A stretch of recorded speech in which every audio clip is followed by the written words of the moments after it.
നമസ്കാരം. ടൈം മീഡിയയിലേക്ക് സ്വാഗതം. നമ്മിൽ പലർക്കും ഒന്നിലധികം ബാങ്ക് അക്കൗണ്ടുകൾ ഉണ്ടാകാറുണ്ട് അല്ലേ? പഴയ സാലറി അക്കൗണ്ടോ അല്ലെങ്കിൽ എപ്പോഴെങ്കിലും എന്തെങ്കിലും ഒരു ചെറിയ ആവശ്യത്തിനായി തുടങ്ങിയ ഒരു സേവിങ്സ് അക്കൗണ്ടോ നമ്മൾ ശ്രദ്ധിക്കാതെ എവിടെയെങ്കിലുമൊക്കെ ഇട്ടിട്ടുണ്ടാവും. എന്നാൽ ശ്രദ്ധിക്കുക, തുടർച്ചയായി 2 വർഷം നിങ്ങളുടെ അക്കൗണ്ടിൽ ഇടപാടുകളൊന്നും നടന്നില്ലെങ്കിൽ ആ അക്കൗണ്ട് മരവിപ്പിക്കപ്പെടും. ഇതിനെക്കുറിച്ച് റിസർവ് ബാങ്ക് ഓഫ് ഇന്ത്യ പുറത്തിറക്കിയ ഏറ്റവും പുതിയ നിയമങ്ങൾ എന്തൊക്കെയാണ്? നിങ്ങളുടെ പണം പൂർണ്ണമായും നഷ്ടപ്പെട്ടു പോകുമോ? ഈ പഴയ അക്കൗണ്ട് ഇനി നമുക്ക് വീണ്ടെടുക്കാൻ കഴിയുമോ? ഈ കാര്യങ്ങളാണ് ഇന്നത്തെ വീഡിയോയിൽ നമ്മൾ ചർച്ച ചെയ്യുന്നത്. പ്രധാനമായും 2 ഘട്ടങ്ങളായാണ് ഒരു അക്കൗണ്ടിനെ ബാങ്ക് തരംതിരിക്കുന്നത്. ഒന്ന്, ഇനാക്റ്റീവ്.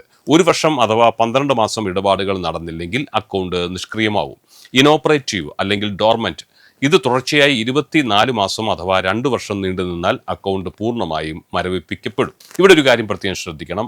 ബാങ്ക് നൽകുന്ന പലിശയോ ബാങ്ക് ഈടാക്കുന്ന ചാർജുകളോ ഇടപാടുകളായി കണക്കാക്കില്ല. നിങ്ങൾ തന്നെ നേരിട്ട് നടത്തുന്ന പണം പിൻവലിക്കൽ, നിക്ഷേപം അല്ലെങ്കിൽ ഓൺലൈൻ ട്രാൻസ്ഫറുകൾ എന്നിവ മാത്രമേ നിങ്ങളുടെ അക്കൗണ്ട് സജീവമായി നിലനിർത്താൻ നിങ്ങളെ സഹായിക്കൂ. അക്കൗണ്ട് ഡോർമെന്റ് ആയി കഴിഞ്ഞാൽ പിന്നെ ATM കാർഡ് ഉപയോഗിക്കാനോ ഓൺലൈൻ ഷോപ്പിംഗ് നടത്താനോ UPI വഴി പണം അയക്കാനോ ഒന്നും സാധിക്കില്ല. ഏറ്റവും വലിയ അപകടം, നിങ്ങളുടെ EMI അല്ലെങ്കിൽ ഇൻഷുറൻസ് പ്രീമിയങ്ങൾ അക്കൗണ്ട് വഴി ഓട്ടോ ഡെബിറ്റ് ആകുന്നുണ്ടെങ്കിൽ അത് പരാജയപ്പെടും എന്നതാണ്. ഇത് നിങ്ങൾക്ക് പിഴ കിട്ടാനും ക്രെഡിറ്റ് സ്കോർ നിങ്ങളുടേത് വല്ലാതെ കുറയാനും കാരണമാകും. എന്നാൽ പേടിക്കേണ്ട, ഉപഭോക്താക്കൾക്കായി RBI ചില പുതിയ നിയമങ്ങൾ കൊണ്ടുവന്നിട്ടുണ്ട്. നിഷ്ക്രിയമായ അക്കൗണ്ട് വീണ്ടും ആക്റ്റീവ് ആക്കാൻ ബാങ്കുകൾ പണം ഈടാക്കാൻ പാടില്ല എന്നതാണ് അതിലൊന്ന്. മറ്റൊന്ന്, ഡോർമെന്റ് അക്കൗണ്ടുകളിൽ മിനിമം ബാലൻസ് ഇല്ല എന്ന കാരണത്താൽ ബാങ്കുകൾ പിഴ ഈടാക്കരുത്. ഇനി അക്കൗണ്ട് മരവിപ്പിച്ചാലും അതിലെ പണത്തിന് ലഭിക്കേണ്ട പലിശ ബാങ്ക് കൃത്യമായി നൽകിക്കൊണ്ടിരിക്കും. 2025 പുതിയ നിയമപ്രകാരം അക്കൗണ്ട് സജീവമാക്കുന്നത് ഇപ്പോൾ വളരെ പണ്ടത്തേക്കാൾ എളുപ്പമാണ്. അക്കൗണ്ട് തുടങ്ങിയ ബ്രാഞ്ചിൽ തന്നെ ഇതിനുവേണ്ടി പോകണമെന്നില്ല.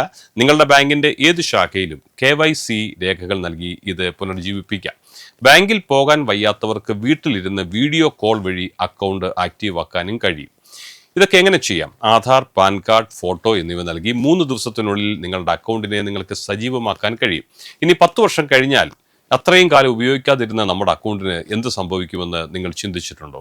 ആ പണം RBIയുടെ പ്രത്യേക ഫണ്ടിലേക്കാണ് മാറ്റപ്പെടുന്നത്.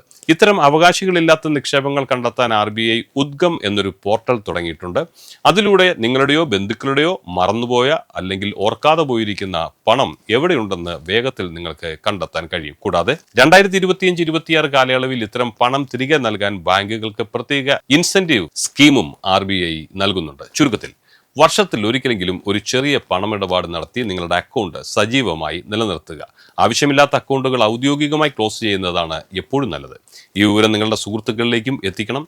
ഇതുപോലുള്ള കൂടുതൽ അറിവുകൾക്കായി ഈ ചാനൽ സബ്സ്ക്രൈബ് ചെയ്യാൻ നിങ്ങൾ മറക്കരുത്. മറ്റൊരു വിഷയവുമായി വീണ്ടും കാണാം. അതുവരെ എല്ലാവർക്കും നന്ദി, നമസ്കാരം.